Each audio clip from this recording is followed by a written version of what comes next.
So మనం ఇప్పుడు 'విక్రమార్కుడు 2' అని చెప్పి కూడా మేము వార్తలు విన్నాం. అది ఎంతవరకు? అంటే అన్నారు కానీ ఇంతవరకు okay. I have no idea There's అండి దాని nothing గురించి like that. ఫర్దర్గా అచ్చా. ఏమవుతుందా. ఓకే. యా నేను మీలాగ వింటమే, so no idea. Okay. Okay. So మీరు 'దిక్కులు చూడకు రామయ్య' అందులోని ఫాదర్ క్యారెక్టర్ ఏకంగా చేశారు. So do you think as an actor పెద్ద రోల్ తీసుకోవడం ఎట్ అ స్మాలర్ ఏజ్ అదేమైనా నెగటివ్ అవుతుందా మన కెరియర్కి, లేకపోతే ఛాలెంజింగ్గా అనిపించిందా? సి బేసిక్గా నేను అంత ఆలోచించి ప్లాన్ చేసి క్యారెక్టర్స్ చేయనండి నేను. నాకు ఆ ఇన్స్టింక్ట్, నాకు ఇప్పుడు కోటి గారు వచ్చారు, రాజమౌళి గారి ఫస్ట్ ఏడీ ఆయన, కోటి గారు వచ్చారు కథ చెప్పినప్పుడు నాకు కొత్తగా అనిపించింది అంతే. ఆ పర్టికులర్ టైంలో ఆ ఇన్స్టింక్ట్ ఏంటంటే ఇది బాగుంది కదా, ప్లస్ ఆల్మోస్ట్ టైటిల్ రోల్ అది, మెయిన్ రోల్. శౌర్యది నాది ఇద్దరిది మెయిన్ రోల్ ఆ సినిమాలో. సో నాకు చెప్పినప్పుడు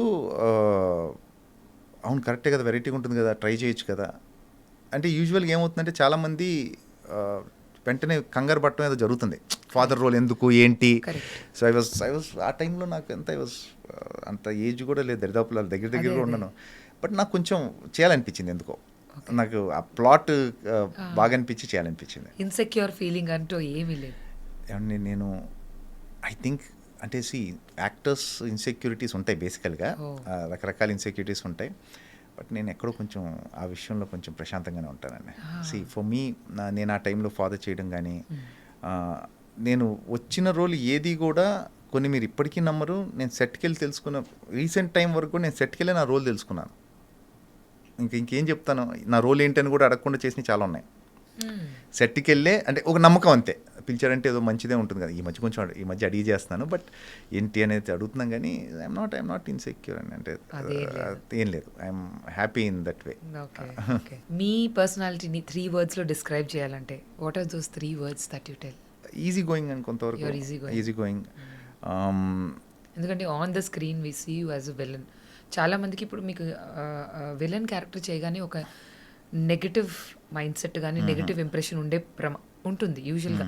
ఇప్పుడు సూర్యకాంతం కానీ చూస్తూ ఉంటే నాకు కొంత లక్ ఏంటంటే అండి, నేను ఎక్స్ట్రీమ్ నెగిటివ్ రోల్స్ చేశాను.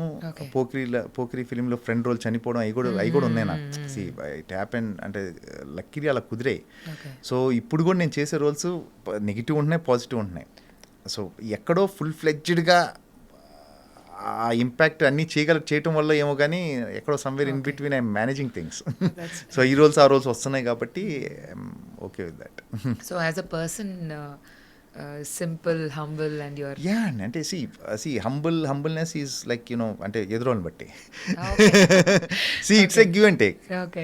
అంతేగాని మనం హంబుల్ అవసరం లేదు, ఎందుకు ఉండాలి. What you get, what you give, you get it back. అంతే అంతవరకే. నాకు తెలుసు, నేను ఉంటా unless until. Yeah. So sir ఇప్పుడు సుకుమార్ గారితో మీ జర్నీ చేశారు ఆర్యా 2లో. మేము చూసాం ఎవరు అల్లు అర్జున్ గారితో మీరు సైకిల్ మీద మంచి సీన్, అది ఏ దోస్తి అనేది చాలా ఫేమస్ సాంగ్, అది పాడుకుంటూ సరదాగా వచ్చిన సీన్ మాకు ఎంతో ఇష్టం.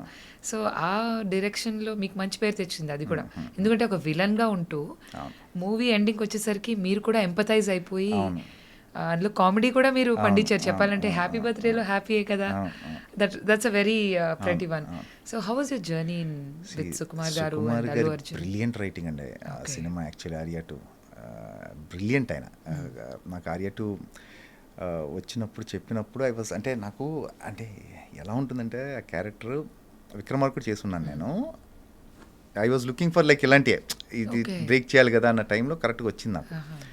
హ్యాపీ బర్త్డేలో హ్యాపీ కదా అన్నాం కానీ నాకు అంటే దాని మీద అంటే ఆ సీన్ మీద ఆయన వర్క్ చేసింది ఊరికే మామూలుగా ఆయనకి గుర్తుందో లేదో, నేను అప్పుడు ఒక 3-4 hours మాట్లాడి ఉంటారు ఆ సీన్ మీద. ఆయన రికార్డింగ్ ఓన్లీ ఒక్క సీన్ మీద ఆయన చేసే వర్కౌట్ అది. 3-4 hours ఆఫ్ లైవ్ రికార్డింగ్ ఉంది.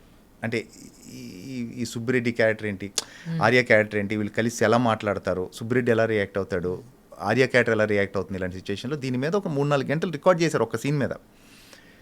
ఆఫ్టర్ ఆల్ ద ఎఫర్ట్ చేస్తే మా పేరు వచ్చింది. అంటే ఇమాజిన్ చేయండి ఎంత పని చేసి ఉంటారు ఆయన, సుకుమార్ గారు ఎంత వర్క్ చేసి ఉంటారు దాని మీద.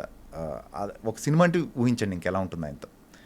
పుష్ప నాకు ఇప్పుడు పుష్ప ఉందండి, పుష్ప 1 చేసినప్పుడు కానీ 2 ఇప్పుడు సుకుమార్ గారితో వర్క్ చేస్తున్నప్పుడు కూడా ఆయన ఇచ్చే చిన్నవి కొన్ని ఉంటాయి డీటెయిలింగ్.